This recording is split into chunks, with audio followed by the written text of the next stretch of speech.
മുജാഹിദ് വിഭാഗം നമ്മളൊക്കെ അറിഞ്ഞതുപോലെ 8ഓളം വിഭാഗമുണ്ടെന്നാണ് അറിഞ്ഞത്. അതിനെക്കുറിച്ച് കൃത്യമായി അറിയില്ല. 8ഓളം വിഭാഗമുണ്ടെന്ന് കേട്ടിട്ടുണ്ട്. ഏതാണ് അതിൽ സിറാത്തുൽ മുസ്തഖീം? 8ഉം സിറാത്തുൽ മുസ്തഖീം ആവില്ലല്ലോ. കാരണം നമ്മൾ യൂട്യൂബിലൊക്കെ പ്രഭാഷണം കേൾക്കാറുണ്ട്. ഒരു മുജാഹിദ് മറ്റൊരു മുജാഹിദിനെ കാഫിറാണെന്ന് പറയുന്ന പ്രഭാഷണങ്ങൾ വരെ നമ്മൾ കേട്ടിട്ടുണ്ട്. അപ്പോൾ നേരത്തെ പറഞ്ഞതുപോലെ എന്തിനാണ് കുറേ വഴി? ഒന്നല്ലേ വേണ്ടൂ. അപ്പോൾ ഈ 8ൽ നിന്നും ഏതാണ് സിറാത്തുൽ മുസ്തഖീം? 8 വിഭാഗം ഇപ്പം ആയിട്ടില്ല. ഇപ്പം 3 ഉള്ളത്. ആയിക്കൂടെയൊന്നുമില്ല. മനുഷ്യന്മാരാണ്, മനുക്കളൊന്നുമല്ല കൈകാര്യം ചെയ്യുന്നത്. അതുകൊണ്ട് സ്വാഭാവികമായും 8ഉം 10ഉം 15ഉം ഒക്കെ ആരുമാകാം. അത് മുജാഹിദിന് മാത്രം അവകാശപ്പെട്ടതല്ല, സമസ്ത അങ്ങനെ തന്നെയാണ്. സമസ്ത പണ്ട് മുജാഹിദ് മാത്രമല്ല, സമസ്തയും കൂടി ഇല്ല. 1921 ഉണ്ടായ കാലത്ത് മുജാഹിദേ ഉള്ളൂ, അത് സമസ്ത ഉണ്ടായിട്ടില്ല. പിന്നെ 26-ൽ ആദ്യത്തെ പിളർപ്പുണ്ടായി, മുജാഹിദ് സമസ്ത 2ആയി പോയി. അതും അടക്കം കൂട്ടിയിട്ടെങ്കിൽ ചിലപ്പോൾ ഉണ്ടാവും. മുജാഹിദിൽ നിന്ന് പോയതാണ് ആദ്യം സമസ്ത, പിന്നെ അതിൽ നിന്ന് പോയതാണ് ജമാഅത്തെ ഇസ്ലാമി. അങ്ങനെ ഓരോ സമയത്ത് പോയിട്ടുണ്ട്. അപ്പം നമ്മളൊക്കെ ജീവിച്ച ഈ തലമുറയിൽ 1-2 ഭിന്നിപ്പുണ്ടായി. എനിക്കും നിങ്ങൾക്കൊക്കെ ചിലപ്പോൾ അതേ പരിചയം ഉണ്ടാവുള്ളൂ. പഴയത് നമുക്ക് കേട്ടറിവേ നമുക്കുള്ളൂ. അതുകൊണ്ടായിരിക്കാം ഒരു പക്ഷെ തെറ്റിദ്ധരിച്ചത്. ഏതാണെങ്കിലും ആദർശ വിഷയത്തിൽ വരുന്ന അഭിപ്രായ വ്യത്യാസങ്ങളിൽ പ്രമാണങ്ങൾ എന്ത് പഠിപ്പിക്കുന്നുവോ അത് മാത്രമാണ് ശരി. ആ വിഷയത്തിൽ 2 ശരി ഉണ്ടാവുകയില്ല, തീർച്ചയാണ്. അതിനർത്ഥം ഒരു വിഭാഗം സുന്നിയോ മുജാഹിദോ ഏതോ ആവട്ടെ, അവർക്ക് ഒരു വിഷയത്തിൽ അബദ്ധം പറ്റി എന്ന് മറ്റൊരു ടീം പറഞ്ഞാൽ അതിനർത്ഥം അവരുടെ മറ്റു ശരികളൊന്നും അംഗീകരിക്കില്ല എന്നല്ല. മുജാഹിദ് പ്രസ്ഥാനം 2-3 വിഭാഗങ്ങളായി ഇന്ന് പ്രവർത്തിച്ചുകൊണ്ടിരിക്കുന്നു. ഈ വിഭാഗങ്ങളിൽ എല്ലാ വിഷയത്തിലും അഭിപ്രായ വ്യത്യാസമാണോ? ഒരിക്കലുമല്ല.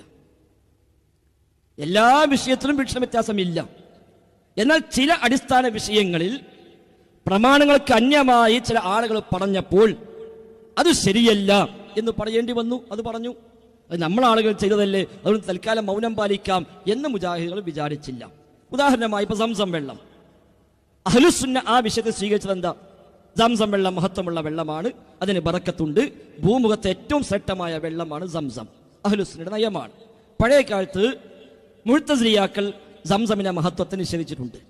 നമ്മുടെ നാട്ടിൽ സമസ്തക്കാര്, മുജാഹിദുകൾ, ജമാഅത്തെ ഇസ്ലാമി, തബ്ലീഗ് ജമാഅത്ത് അടക്കമുള്ളവരൊക്കെ ഒരേപോലെ ആ വിഷയത്തിൽ ഒന്നാണ്, സംസമിന്റെ വിഷയത്തിൽ ഒന്നാണ്. എന്നാൽ കുറച്ചു കാലം കഴിഞ്ഞപ്പോൾ ചില മുജാഹിദ് പ്രസ്ഥാനത്തിൽ പെട്ട ആളുകൾ തന്നെ പിന്നീട് പറഞ്ഞു സംസം വെള്ളത്തിന് മഹത്വമില്ല, അതിനെങ്ങനെ ബറക്കത്തില്ല, അത് സാധാരണ വെള്ളമാണ്. നമ്മൾ എന്തു ചെയ്യണം? എന്തായാലും മുജാഹിദല്ലേ, നമുക്ക് തൽക്കാലം അത് അംഗീകരിക്കാം എന്ന് പറയണോ? വേണ്ട. അവിടെ മുജാഹിദുകൾ തന്നെ പറഞ്ഞു ഇത് ശരിയല്ല. മുജാഹിദുകൾ തന്നെ പറഞ്ഞു ഇത് ശരിയല്ല. 2015 ആഗസ്റ്റ് 7 ശബാബ് വാരികയിൽ ലേഖനം വന്നു, സംസം വെള്ളത്തിന് മഹത്വമില്ല എന്ന് പഠിപ്പിച്ചുകൊണ്ട്. അപ്പൊ നമ്മൾ ഒന്നിച്ചു പറഞ്ഞു ഇത് ശരിയല്ല. ഹദീസുകൾ വന്നിട്ടുണ്ട്, അവർ പറഞ്ഞു അല്ല ഇതാണ് ശരി, നിങ്ങളതാ ശരിയല്ലാത്തത്. അപ്പൊ 2 അഭിപ്രായമായി. ആ വിഷയത്തിൽ ആരുടേതാ ശരി? നിങ്ങൾക്കും ഞങ്ങൾക്കും തർക്കമില്ലല്ലോ. ഈ 2 മുജാഹിദുകൾ ഈ വിഷയത്തിൽ ആരുടേതാണ് ശരി? എല്ലാവരും പറയും ഇത് ആ ശബാബിൽ എഴുതിയത് ശരിയല്ല, അതിനപ്പുറത്തുള്ളതാണ് ശരി. അതിനർത്ഥം അവർ ബാക്കി എല്ലാത്തിനും പഴിച്ചു പോയി, അഹ്ലുസുന്നയ്ക്ക് പുറത്തു പോയി, ഇസ്ലാമിന് പുറത്തു പോയി എന്നാണോ? അല്ല, അവർ അഹ്ലുസുന്നയാണ്, അവർ മുസ്ലിമീങ്ങളാണ്, അഹ്ലുസുന്നയുടെ വക്താക്കളാണ്. ഈ വിഷയത്തിൽ അവർക്ക് അബദ്ധങ്ങൾ സംഭവിച്ചിട്ടുണ്ട്. അതവരെ ബോധ്യപ്പെടുത്താൻ, തിരുത്താനുമുള്ള ശ്രമങ്ങൾ നടക്കുന്നു. അത് ഏത് വിഷയത്തിലും അങ്ങനെ തന്നെയാണ്. ഇനി തൗഹീദ് വിഷയത്തിലേക്ക് വരുമ്പോഴോ സമസ്തക്കാരും മുജാഹിദും തമ്മിൽ മുമ്പേ ഉള്ള അഭിപ്രായ വ്യത്യാസം ആ വിഷയത്തിൽ എവിടെയാണ്? അഭൗതിക മാർഗത്തിൽ അള്ളാഹു അല്ലാതെ മറ്റാർക്കും ഒരു കഴിവുമില്ല, മുജാഹിദുകൾ എന്നും പറഞ്ഞു പോരുന്നതാണ്. 1ാമത്തെ പ്രസിഡന്റ് KM മൗലവി മുതൽ എഴുതി വെച്ച കാര്യമാണ്. അതിന് മുമ്പേ ജീവിച്ചു പോയ ആളുകൾ രേഖപ്പെടുത്തിയതാണ്. അഹ്ലുസുന്നയുടെ പണ്ഡിതന്മാർ ഇവിടെ ഗ്രന്ഥങ്ങൾ രേഖപ്പെടുത്തിയ ആദർശവുമാണ്. സമസ്തക്കാർ പണ്ടേ പറഞ്ഞതല്ല, ഭൗതികമോ അഭൗതികമോ വ്യത്യാസമല്ല, ഏത് സൃഷ്ടിക്കും അല്ല കഴിവ് കൊടുക്കാം, ആ കഴിവ് പ്രകാരം അവർ സഹായിക്കാം, അവരുടെ സഹായം ചോദിക്കാം. മുജാഹിദ് പ്രസ്ഥാനം ഇത്രയും കാലം പറഞ്ഞത് ശരിയല്ല. അഭൗതികമായ കഴിവ് അള്ളാഹ്ക്ക് മാത്രമേ ഉള്ളൂ, മറ്റാർക്കും ആ കഴിവില്ല, സൃഷ്ടികൾക്കാർക്കും അഭൗതികമായ കഴിവില്ല. എന്നാൽ നേരത്തെ ഞാൻ പറഞ്ഞ സംസം വെള്ളത്തിന് വിഷയം ഈ പ്രശ്നം കൊണ്ടുവന്ന ആളുകളും പിന്നീട് ആ മാർഗം സ്വീകരിച്ച പറച്ച ആളുകളുമൊക്കെ 2012 ആയപ്പോൾ പറഞ്ഞു ജിന്നും മലക്കൊക്കെ അഭൗതികമാണ് എന്ന് പറഞ്ഞപ്പോൾ സ്വാഭാവികം നമ്മളൊക്കെ പറയേ അത് ശരിയല്ല, അത് പറയാൻ പാടില്ല, അഭൗതികമായ കഴിവ് അള്ളാഹ്ക്ക് മാത്രമേ ഉള്ളൂ, ഒരു സൃഷ്ടിക്കുമില്ല എന്ന് പറയേണ്ടി വന്നു. ആ വിഷയത്തിൽ ആരുടേതാ ശരി? അഭൗതികമായി അള്ളാഹ്ക്ക് മാത്രമേ കഴിവുള്ളൂ എന്ന് ആര് പറയുന്നുവോ അവരുടെ ശരിയാണ്. അല്ലാത്തവർക്കും കഴിവുണ്ടെന്ന് ആര് പറയുന്നുവോ അത് ശരിയല്ല. അതിനർത്ഥം അവരെ ബാക്കി എല്ലാത്തിനും പഴിച്ചു എന്നാണോ? അല്ല. ഇനി സമസ്തയും മുജാഹിദും തമ്മിൽ വ്യത്യാസമുണ്ട്. എത്ര വിഷയങ്ങളിൽ? ഒരുപാട് വിഷയത്തിലുണ്ട്. എന്നാൽ അഭിപ്രായ വ്യത്യാസമില്ലാത്ത വിഷയമല്ലേ? നിസ്കാരം എത്ര വക്താണ്? നിങ്ങളും പറയും 5, ഞങ്ങളും പറയും 5, ചേകന്നൂർ പറയും 3. അവിടെ ചേകന്നൂർ പിഴച്ചു, നമ്മൾ രണ്ടുകൂട്ടരും അതിൽ ശരിയിലാണ്. റമദാൻ മാസം നോമ്പെടുക്കണം 1 മാസം ഫുള്ളായിട്ട്, നിങ്ങളും ഞങ്ങളും പറയും നമ്മൾ രണ്ടുകൂട്ടരും അതിൽ ഒരു ശരിയിലാണ്. ചേകന്നൂർ പറഞ്ഞു 3 ദിവസം നോറ്റാൽ മതി, അയാൾക്ക് പിഴച്ചു ആ വിഷയത്തിൽ. എന്നാൽ അതിനർത്ഥം സമസ്തയുടെ ബാക്കിയൊക്കെ മുജാഹിദും സമസ്തയും തർക്കമില്ല എന്നാണോ? അല്ല, ധാരാളം വിശുദ്ധ തർക്കമുണ്ട്. പിൽക്കാലത്ത് കടന്നു വന്ന നേരത്തെ പ്രതിപാദിച്ച ഒരുപാട് വിഷയങ്ങൾ, മാലയും മൗലിദും റാത്തീബും കുത്തുബിയത്തും ഹദ്ദാദും അടക്കമുള്ള പിൽക്കാലത്ത് വന്ന കാര്യങ്ങൾ, അവരിൽ ശിർക്കായതുണ്ട്, ബിദഅത്തായതുണ്ട്, ഖുറാഫത്തായതുണ്ട്, കുഫ്രിയത്തായതുണ്ട്, ഹറാമായതുണ്ട്. എന്നാൽ സ്ഥിരപ്പെട്ട പ്രമാണങ്ങൾ ഉള്ളതും സമസ്തക്കാർ ചെയ്യുന്നുണ്ട്. അപ്പൊ അതുകൊണ്ട് തന്നെ ഇതിൽ ആരാ ശരി വെച്ചാൽ ഒരു വിഭാഗം മാത്രമേ ശരി, ബാക്കിയെല്ലാം തെറ്റിയെന്നതല്ല. ഇതിൽ ശരി എങ്ങനെ വേർതിരിച്ചറിയാം? റസൂലുള്ളാഹി സ്വല്ലല്ലാഹു അലൈഹി വസല്ലം തങ്ങൾ അന്ന് പറഞ്ഞൊരു ഐഡന്റിറ്റി ഉണ്ട്, മാനദണ്ഡമുണ്ട്. മാ അന അലൈഹി വ അസ്ഹാബി, അല്ലെങ്കിൽ മാ അന അലൈഹിൽ യൗമ വ അസ്ഹാബി, ഞാനും എൻ്റെ സ്വഹാബിമാരും ഏതൊരു മാർഗമാണോ സ്വീകരിച്ചത് ആ മാർഗം സ്വീകരിക്കുന്നവർ. ഇതെടുത്ത് പരിശോധിച്ചാൽ മുജാഹിദിന് 10 ഗ്രൂപ്പായാലും സുന്നി 15 ഗ്രൂപ്പായാലും മുസ്ലിമീങ്ങൾ മൊത്തം 73 ഗ്രൂപ്പാകുമ്പോഴും നമ്മളെ സംബന്ധിച്ച് ബേജാറൊന്നുമില്ല. ഏത് വിഷയത്തിലും മാ അന അലൈഹിൽ യൗമ വ അസ്ഹാബി, ഞാനും എൻ്റെ സ്വഹാബത്തും ഏതു മാർഗത്തിലാണോ ആ മാർഗം സ്വീകരിക്കുന്നവർ. അപ്പം നബിയും സ്വഹാബത്തും അള്ളാഹിനോടെ തേടിയുള്ളൂ, നമുക്ക് ആ മാർഗം സ്വീകരിക്കാം. നബിയും സ്വഹാബത്തും ഒരു ജാറത്ത് ഉണ്ടാക്കിയില്ല, നമുക്ക് ആ മാർഗം സ്വീകരിക്കാം. നബിയും സ്വഹാബത്തും ഒരു ദർഗയിൽ പോയി കബറാളിയോട് തേടിയില്ല, നമുക്ക് ആ മാർഗം സ്വീകരിക്കാം. നബിയും സ്വഹാബത്തും അല്ലാഹുവില്ലാത്തവർക്ക് വേണ്ടി നേർച്ച നേർന്നില്ല, നമുക്ക് ആ മാർഗം സ്വീകരിക്കാം. നബിയും സ്വഹാബത്തും ഒരു തുരീഖത്ത് ഉണ്ടാക്കിയില്ല, നമുക്ക് ആ മാർഗം സ്വീകരിക്കാം. നബിയും സ്വഹാബത്തും സംസമിന് മഹത്വമുണ്ടെന്ന് പഠിപ്പിച്ചു, നമുക്ക് ആ മാർഗം സ്വീകരിക്കാം. നബിയും സ്വഹാബത്തും ഹജറുൽ അസ്വദിന് മഹത്വമുണ്ടെന്ന് പഠിപ്പിച്ചു, നമുക്ക് ആ മാർഗം സ്വീകരിക്കാം. ഏത് വിഷയത്തിലും അത്രയേ ഉള്ളൂ. അതിൽ അയാൾ സുന്നി പറഞ്ഞു എന്നതുകൊണ്ട് സ്വീകരിക്കൂല എന്നോ മുജാഹിദ് പറഞ്ഞാൽ ഞാൻ സ്വീകരിക്കൂല എന്നോ ഒന്നും ആവശ്യമില്ല. മാ അന അലൈഹി വ അസ്ഹാബി, ഞാനും എൻ്റെ സ്വഹാബത്തും ഏതു മാർഗത്തിലാണുള്ളത് ആ മാർഗം സ്വീകരിക്കുന്നവർ. അതിൽ ചില വിഷയങ്ങളിൽ മർക്കസുദായ വിഭാഗത്ത് തെറ്റുപറ്റിയിട്ടുണ്ട്, സംശയമൊന്നുമില്ല. ചില വിഷയങ്ങളിൽ സീനിട്ട പ്രസ്ഥാനമായി പ്രവർത്തിക്കുന്ന മുജാഹിദുകൾക്ക് തെറ്റുപറ്റിയിട്ടുണ്ട്, സംശയമൊന്നുമില്ല. ഇനി ഏതെങ്കിലും വിഷയത്തിൽ ഞങ്ങളെ പക്കൽ തെറ്റുണ്ടെന്ന് ആര് കൃത്യമായി ചൂണ്ടിക്കാണിച്ചുവോ തീർച്ചയായും തിരുത്തേണ്ടതാണ്, തൗബ ചെയ്യേണ്ടതാണ്, സംശയമൊന്നുമില്ല. എന്നതുപോലെ തന്നെ സമസ്തക്കാർക്കും പല വിഷയത്തിലും തെറ്റുപറ്റിയിട്ടുണ്ട്. അത് കൃത്യമായി മുൻധാരണകളില്ലാതെ ആത്മാർത്ഥമായി അന്വേഷിക്കുകയും പഠിക്കുകയും തിരുത്തേണ്ടതുണ്ടെങ്കിൽ തിരുത്തുകയുമാണ് നമ്മളെല്ലാവരും ചെയ്യേണ്ടത് എന്നാണ് അഭിഷേകമായി സൂചിപ്പിക്കാനുള്ളത്. അല്ലാഹു അഅലം. ഈ ചോദ്യത്തിൻ്റെ ഉപചോദ്യമാണ്. എനിക്ക് വേറൊരു ചോദ്യം കൂടി ചോദിക്കാനുണ്ട്. ഞാൻ ചോദിച്ചത് മുജാഹിദിൽ ഇപ്പം 3 വിഭാഗമാണ് ഉള്ളതെന്ന് പറഞ്ഞു.